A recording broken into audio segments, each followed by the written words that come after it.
Hey guys, I'm here at home chilling, and over the holidays I was thinking about some of the requests, or actually the signals I got that you guys are kind of interested in behind the scenes, what's going on, how to make miniatures and everything around that.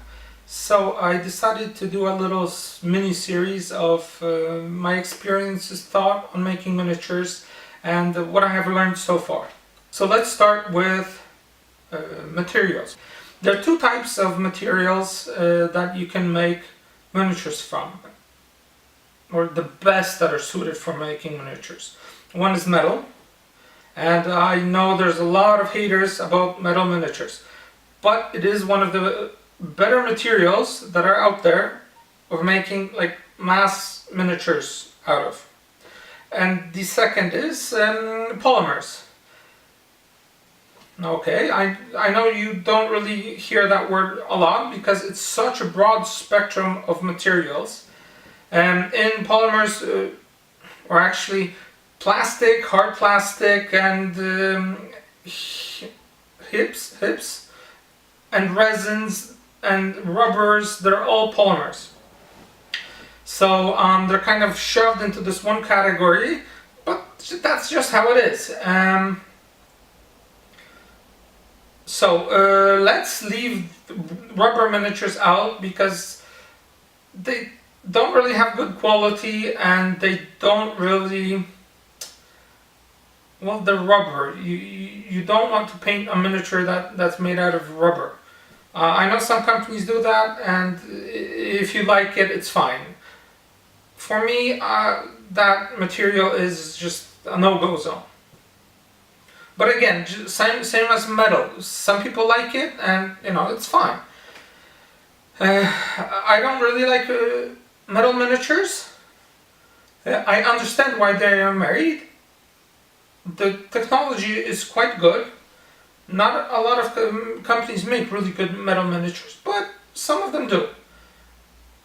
Metal has a few drawbacks, but generally it's much cheaper than resin.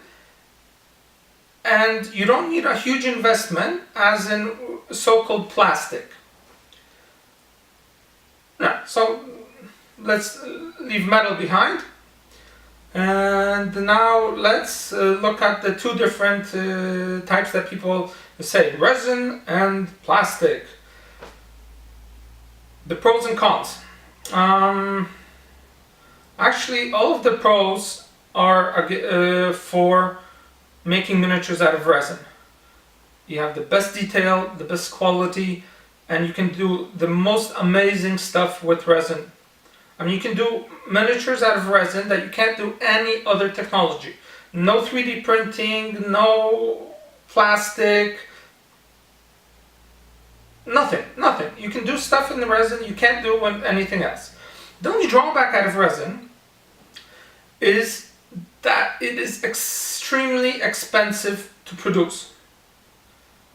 And most of the costs are not in the setup, but in man hours in producing the miniature and everything you have to do from start to finish. It takes a lot of work compared to the other materials you use. Now, plastic. Plastic is the worst thing you can do, quality-wise, to get a miniature. It's just horrendously bad. It has the most flaws, it has the weakest detail level, and it's just the worst thing you can do.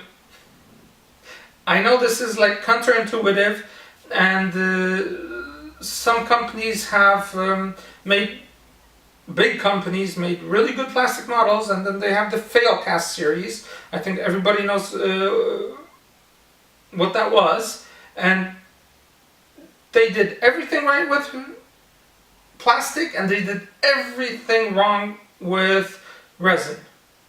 Also, resin is really difficult to work with. The only upside of plastic models is the cost.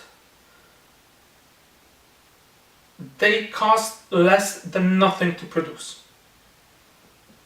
I think like a kilogram of plastic costs something like $2, and you can make like hundreds of miniatures out of that. The biggest drawback of making plastic miniatures is the molds you have to do. They're very expensive. It's in thousands, tens of thousands. To in some cases, it's over 100,000 per mold. So this is insanely expensive for smaller companies, and they just can't do it.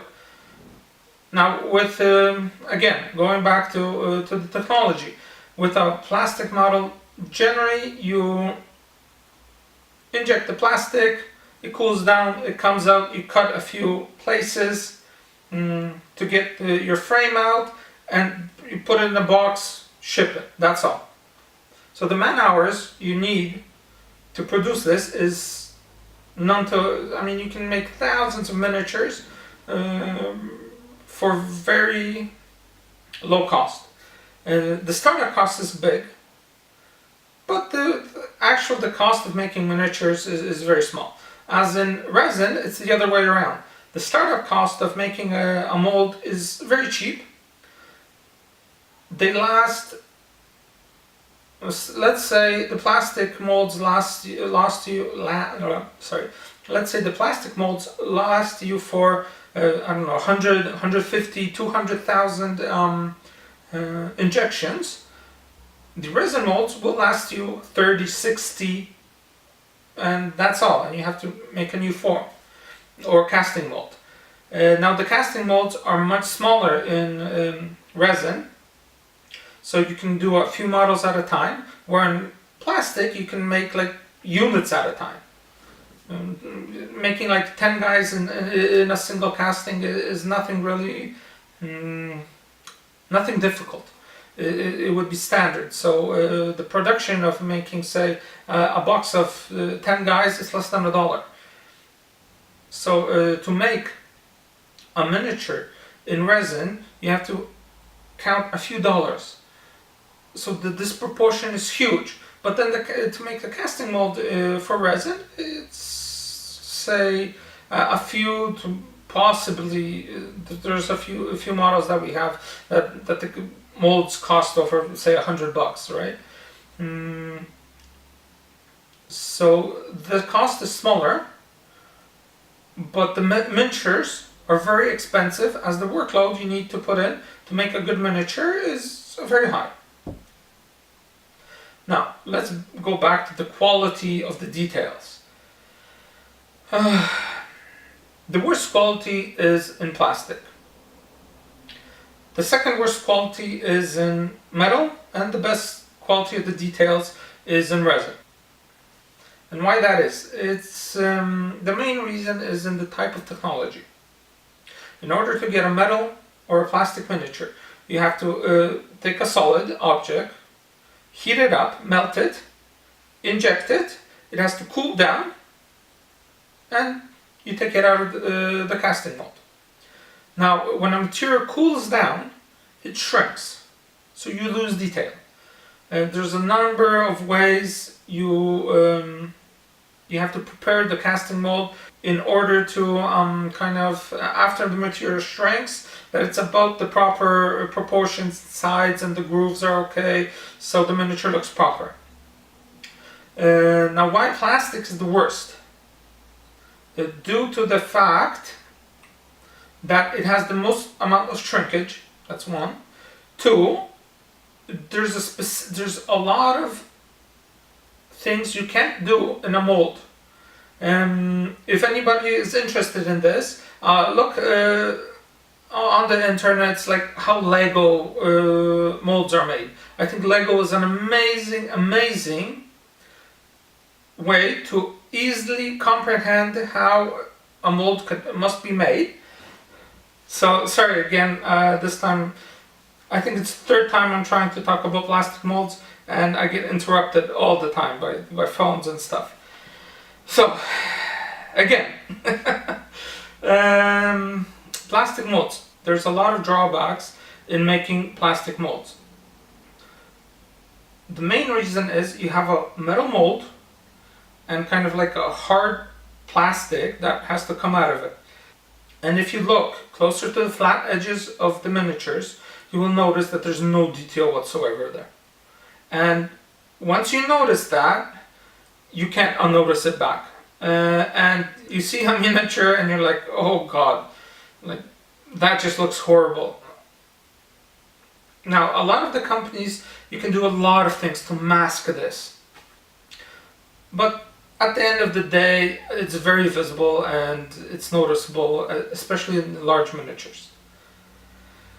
The other thing is the way injection mold works. You have a screw, you insert plastic, it's heated up, it's pushed into the form or the casting mold, and it cools down, it loses detail, and it pops out. The loss of detail in plastic, the shrinkage of the material is the biggest. In metal miniatures, it is also pretty big, but it's not as big as in the previous two. Now, as far as the molds for metal miniatures made, they have a lot of the drawbacks that the plastic molds or the metal molds for plastic miniatures have, but they're kind of from this rubbery, very stiff rubber material, so they allow some flexibility compared to the plastics. That's why you can generally get better, you can get more complicated miniatures or parts cast in metal compared to plastic.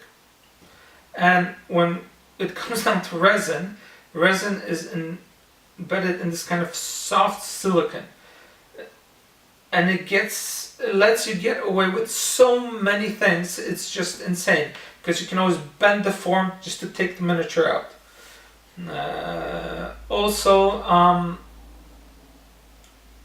as far as the resins are concerned, I don't know if there's tens, hundreds, or probably thousands of resins that you can use. There's a lot of misconceptions about resin, and I'll explain why. Resin in liquid form is toxic. Like, this stuff is like, it can give you cancer, you don't want to breathe this stuff in, you don't want this stuff on your skin. It's really toxic. But as soon as you mix it, there's a chemical reaction, and after an X amount of time, it's plastic.